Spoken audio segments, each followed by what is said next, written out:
BJP ವಿರುದ್ಧ ಮುಗಿಬಿದ್ರು ಕಾಂಗ್ರೆಸ್ ನಾಯಕ ಹರಿಪ್ರಸಾದ್. ಸಿದ್ದರಾಮಯ್ಯ ಬದಲಾಗ್ತಾರೆ ಅಂತ ಕೆಲವರು ತಿರುಕನ ಕನಸು ಕಾಣ್ತಾ ಇದ್ರು. ಮರಿ ಯಡಿಯೂರಪ್ಪ ಹೇಳ್ತಾ ಇದ್ರು ಅಂತ ವಿಜೇಂದ್ರಗೆ ಟಾಂಗ್ ಕೊಟ್ಟಿದ್ದಾರೆ. ಅಪ್ಪನ ತೆಕ್ಕೆಯಲ್ಲಿ ಬೆಳೆದವರು ಹೇಳಿದಂತೆ ಆಗೋದಿಲ್ಲ. ವಿಜೇಂದ್ರ ವಿರುದ್ಧ ಕಾಂಗ್ರೆಸ್ ನಾಯಕ ಬಿಕೆ ಹರಿಪ್ರಸಾದ್ ಅವರ ವಾಗ್ದಾಳಿ ಇದು. ಬಿಜೆಪಿಗೆ ವಿಜೇಂದ್ರ ಹೈಕಮಾಂಡ್, ಕಾಂಗ್ರೆಸ್ಗಲ್ಲ. ಕಾಂಗ್ರೆಸ್ಗಿಂತ ಡಬಲ್ ಕುಟುಂಬ ರಾಜಕಾರಣ ಬಿಜೆಪಿಯಲ್ಲಿದೆ. ಬಿಜೆಪಿ ಚುನಾವಣೆಗೂ ಮೊದಲು ಸುಳ್ಳು ವದಂತಿ ಹಬ್ಬಿಸಿದ್ರು. ಗ್ಯಾರಂಟಿ ವಕ್ಫ್ ವಿಚಾರ ಮಾಡಿ ಅಪಪ್ರಚಾರ ಮಾಡಿದ್ರು. ಎಲೆಕ್ಷನ್ ರಿಸಲ್ಟ್ ಮುಂದಿಟ್ಟು ಬಿಜೆಪಿಗೆ ಹರಿಪ್ರಸಾದ್ ಟಾಂಗ್ ಕೊಟ್ಟಿದ್ದಾರೆ.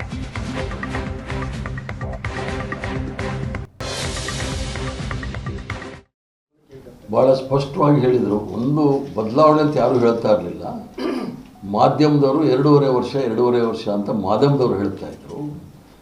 ಸಿದ್ದರಾಮಯ್ಯನವರು ಇಡಿ ಭ್ರಷ್ಟಾಚಾರ ಇವೆಲ್ಲ ಆಗೋಗಿದೆ, ಭರವಸೆಗಳು ಕೊಟ್ಟಿದ್ದು ನಾವು ಅನುಷ್ಠಾನಕ್ಕೆ ತಂದಿಲ್ಲ, ಅದಕ್ಕೆ ಸೋಲುವುದು, ಆಮೇಲೆ ನಾವು ಬದಲಾವಣೆ ಮಾಡಬೇಕು ಅಂತೇಳಿ ಕೆಲವರು ತಿರುಕನ ಕನಸು ಕಾಣ್ತಾ ಇದ್ದರು.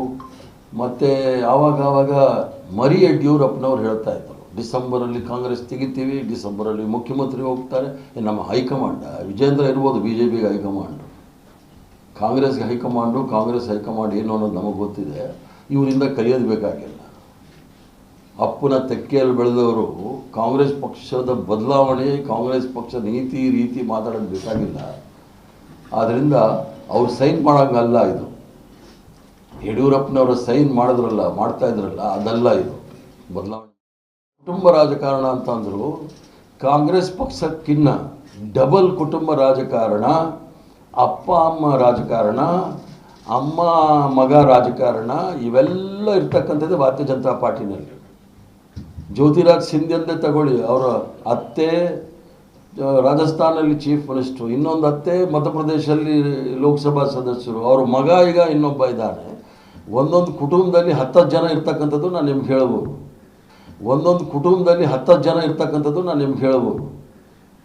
ಒಟ್ಟಲ್ಲಿ ಬಿ ಜೆ ಪಿಯವರು ಗೂಬೆ ಕೂಡಿಸೋ ಪ್ರಯತ್ನ ನಮ್ಮ ಕಾಂಗ್ರೆಸ್ ಮೇಲೆ ಮಾಡ್ತಾರೆ. ನಾವು ಗೂಬೆಗಳಲ್ಲ ಅನ್ನೋದು ಅವ್ರಿಗೆ ಗೊತ್ತಿಲ್ಲ.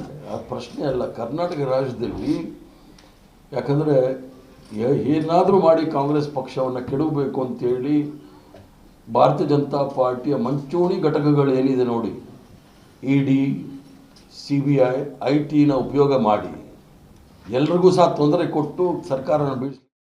ರಾಜ್ಯದಲ್ಲಿ ವಿರೋಧ ಪಕ್ಷದವರು ಹಲವಾರು ಷಡ್ಯಂತ್ರಗಳನ್ನು, ಕುತಂತ್ರಗಳನ್ನು ಮತ್ತು ಅಪಪ್ರಚಾರಗಳನ್ನು, ಸುಳ್ಳು ವದಂತಿಗಳನ್ನು ಇಡೀ ರಾಜ್ಯದಲ್ಲಿ ಹಬ್ಬಿಸಿ ಕಾಂಗ್ರೆಸ್ ಪಕ್ಷದ ಜನಪ್ರಿಯತೆಯನ್ನು ಕುಗ್ಗಿಸಲು ಪ್ರಯತ್ನ ಮಾಡಿದಂಥದ್ದು ಜನಸಾಮಾನ್ಯರು ಸಹ ನೋಡಿದ್ದಾರೆ.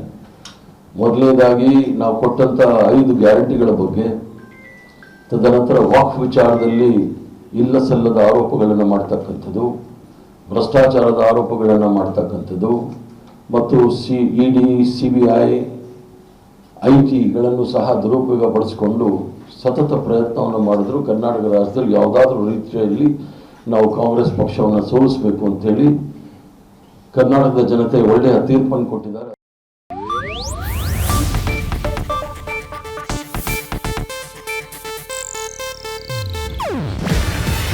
ಇದು ಏಷ್ಯಾನೆಟ್ ನ್ಯೂಸ್ ನೆಟ್ವರ್ಕ್ ಪ್ರಸ್ತುತಿ. ನೀವು ನೋಡ್ತಿದ್ದೀರಾ ಏಷ್ಯಾನೆಟ್ ಸುವರ್ಣ ನ್ಯೂಸ್.